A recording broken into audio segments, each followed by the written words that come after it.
I don't know if you've ever heard of Nebraska. That's a joke, by the way. But they got a stud quarterback that cut his hair like Mahomes. So where the hell did he come from?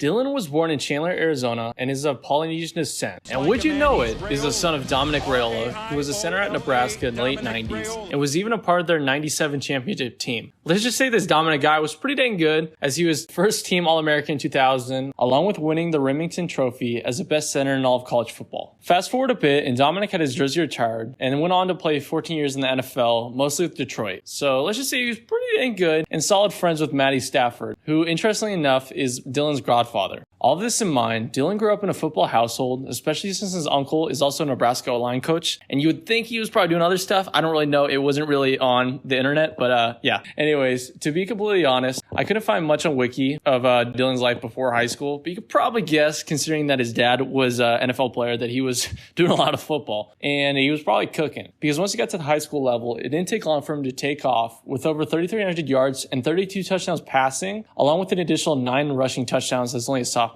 That in mind, it wasn't that much of a surprise that my man was the district player of the year. And then his family decided to move back to Arizona, which is a fun and hot place to be, let's just say. But nonetheless, as a junior, he led the Wolves, the team that he was playing for, to a semifinal appearance behind over 2,400 yards and 22 touchdowns. A bit of a regression stats-wise, but hey, maybe they ran the ball a lot or he was doing other stuff. I mean, you really never know nowadays.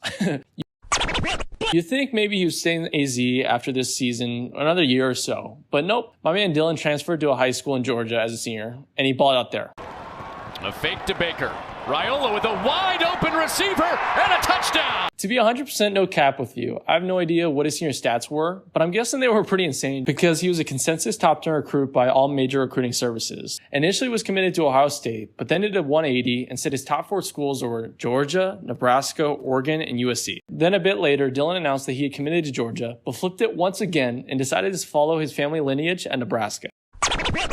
Dylan may have been a bit of a loosey-goosey with the commitment stuff, but Nebraska, I would say, makes a lot of sense with the family ties, as Kendrick would say. Especially with his uncle being a coach there, his dad playing, all the connections, X, Y, and Z, probably been to a bunch of games growing up. It just makes a lot of sense. And you add on the fact that for Dylan, he could be, in a sense, like a savior for Nebraska, a team that's struggling, versus being another line of like these great teams. Like it allows him to kind of differentiate himself. So usually when I'm making these videos, I got a lot of college and NFL stats to use. Dylan has only played in one college game against UTEP. But he did super well with over 230 yards and 2 touchdowns as a 147, albeit it was against UTEP, but still pretty good and promising. Because a lot of times, especially with a team like Nebraska, that's not like a Georgia or Bama or any of these schools, it's no guarantee that you're going to play really well and do whatever. So for him to do this well first game is a really good sign for what's to come.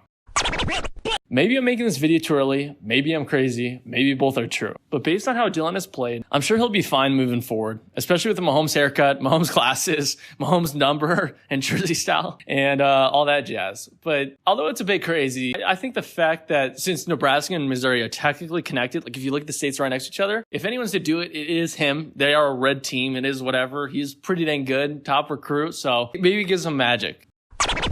There may be a chance that I'm clickbaiting you by saying he's Nebraska Mahomes. I mean, Mahomes has won like a bunch of titles, MVP, one of the best quarterback players of all time. But hey, that's what people are saying. So Kikat's Minaj. Don't worry about it. But anyways, good luck Dylan and all you other corny fellows out there in Nebraska. And we'll see what happens because you never know with a guy like Dylan. Maybe he could just be the next big thing in college football. But hey, you just got to wait and see. Like the video if you liked it, subscribe and all that stuff, and dislike it if you didn't. Anyway, see you guys next time and peace out.